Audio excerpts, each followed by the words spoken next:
É preciso entender os puxões de orelha. Olá, hoje é sábado, dia 15 de outubro de 2022. Nós estamos aqui, como sempre, para fazermos nossos breves estudos bíblicos. Você sabe, Leozão me pediu há bastante tempo atrás que bolasse uma forma de nós lermos a Bíblia em Lagoinha Castelo, Lagoinha Toronto. E a forma que nós pensamos foi ler um capítulo da Bíblia por dia, começando pelo Novo Testamento.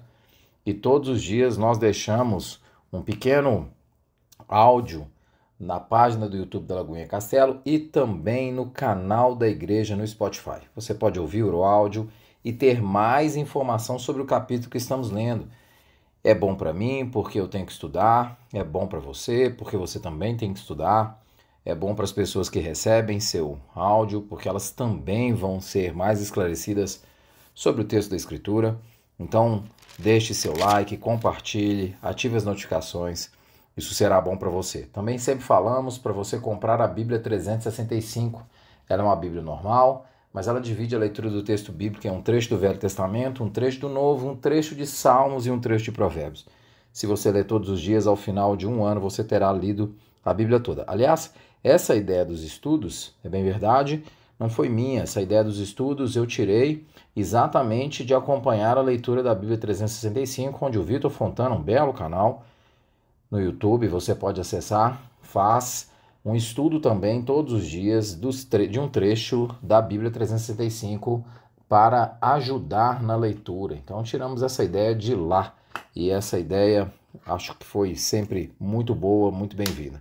Além disso, nós sempre falamos, procure nos canais digitais da igreja, você pode buscar informações. Nós temos estudos bíblicos às segundas, às quartas, às quintas e domingo. Nós temos a Escola Bíblica Dominical às 8h30 e às 17 horas. Hoje nós vamos ler Hebreus 12, de 1 a 9. E você vai entender por que é preciso entender os puxões de orelha. Diz assim: portanto, também nós, uma vez mais eu leio na versão NVI.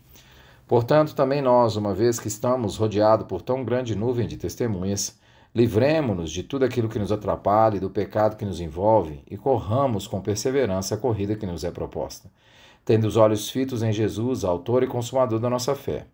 Ele, pela alegria que lhe fora proposta, suportou a cruz, desprezando a vergonha, e assentou-se à direita do trono de Deus.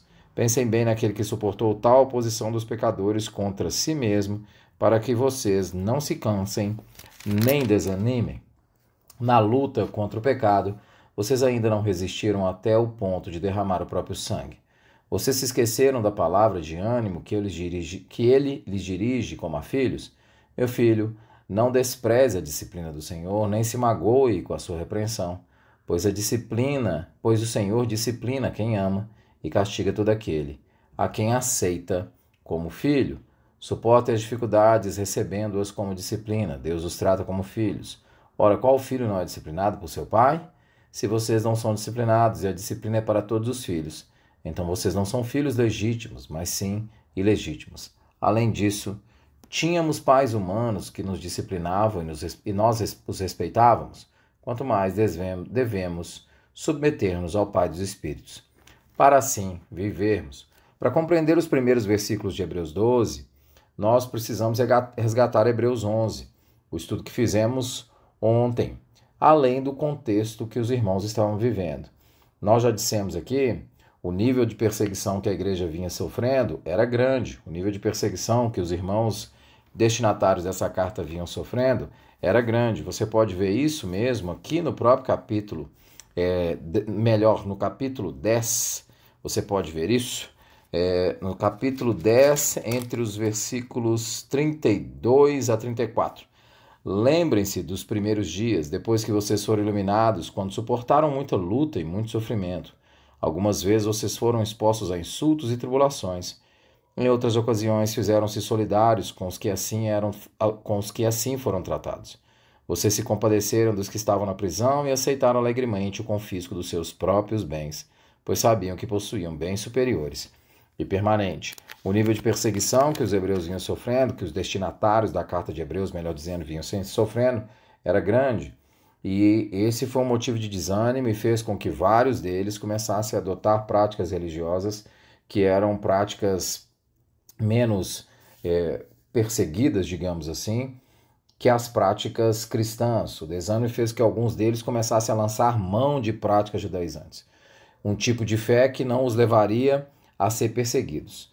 E o autor aos Hebreus vai lembrá-los da necessidade de entender o sacrifício de Cristo como definitivo, que não há mais volta, não há como voltar mais às práticas judaizantes, e considerar que esse é o chamado cristão, viver com algum nível de desconforto. Eu queria repetir isso. Esse é o chamado cristão, viver com algum nível de desconforto. Por isso ele vai resgatar em Hebreus 12 o capítulo 11 do livro. Ele vai dizer exatamente no início: portanto, também nós, uma vez que estamos rodeados por tão grande nuvem de testemunhas, ele está falando exatamente do capítulo 11, das testemunhas ou heróis da fé que ele tinha mencionado. E aí ele vai dizer que nós devemos correr com perseverança a carreira que nos está proposta, o caminho que está proposto. E mais do que isso, vai dizer no versículo 2 que nós devemos colocar os olhos firmes em Jesus. E isso nós vimos no estudo de ontem, que colocar os olhos firmes em Jesus significa começar a entender as coisas na perspectiva dele, começar a entender as coisas na perspectiva do próprio Deus, na perspectiva do próprio Cristo. Nós demos o exemplo ontem, quando nós lemos o versículo 39 dos Heróis da Fé, no capítulo 11, e o capítulo 11 termina dizendo que todos eles receberam um bom testemunho por meio da fé, no entanto, nenhum deles recebeu o que havia sido prometido. Apesar de terem fé, apesar de crerem, apesar de saberem que aquilo é verdade, não receberam o que havia sido prometido na própria fé. A promessa foi dada muito depois, em Cristo Jesus. A promessa foi dada pelo Espírito Santo, derramado no coração da igreja. Essa promessa não foi alcançada por aqueles que estavam na velha aliança. Por isso, o autor aos Hebreus vai dizer que no capítulo 11 e no capítulo 12, que nós temos que perseverar na fé. Isso significa enxergar as coisas na perspectiva de Deus. Nós devemos entender que em muitas ocasiões Deus vai utilizar essas questões como disciplina para que nós possamos aprender a viver a realidade de enxergar as coisas na perspectiva dele. A vivência de algumas dificuldades é sinal claro de filiação. É isso que o autor está dizendo aqui, quando ele vai dizer no versículo 5: meu filho, não despreze a disciplina do Senhor, nem se magoe com a sua repreensão, pois o Senhor disciplina quem ama e castiga todo aquele a quem aceita como filho. Em outras palavras, enxergar as coisas na perspectiva de Deus vai ensejar muitas vezes um tipo de sofrimento, um tipo de dor, um tipo de angústia que é típico daquele que aceita a caminhada com Jesus. E essa pessoa precisa enxergar isso como na perspectiva do próprio Deus, como a mão do próprio Deus agindo sobre os nossos corações para que eles estejam mais alinhados à vontade do Pai. Por meio dos sofrimentos que passamos, eventualmente pelas perseguições, nós vamos ser lapidados, moldados no caráter do próprio Cristo, aprender a perseverança e aprender a fitar os olhos somente em Cristo. E desejar, como o apóstolo Paulo dizia, as coisas que são do alto e não as coisas que são da terra.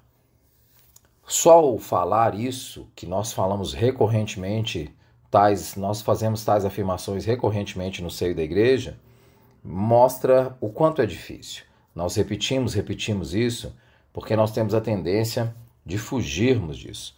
Nós temos a tendência de fugirmos disso, porque a nossa natureza terrena ainda está aqui. Nós ainda temos dificuldade de nos vermos como peregrinos. Nós ainda temos dificuldade de enxergarmos que aqui é um local somente de passagem. Essa é uma dificuldade, essa será uma luta durante toda a vida. Por isso Deus vai precisar nos disciplinar e vai usar eventualmente circunstâncias dolorosas, como a que os destinatários da carta de Hebreus estavam vivendo, para que sirvam de disciplina para a aproximação dele. Por isso, é preciso entender os puxões de orelha. É preciso entender que muitas vezes eles vão, por mais dolorosos que sejam, nos aproximar do próprio Cristo. Que Deus nos abençoe e tenha misericórdia de nós, para que possamos enxergar isso.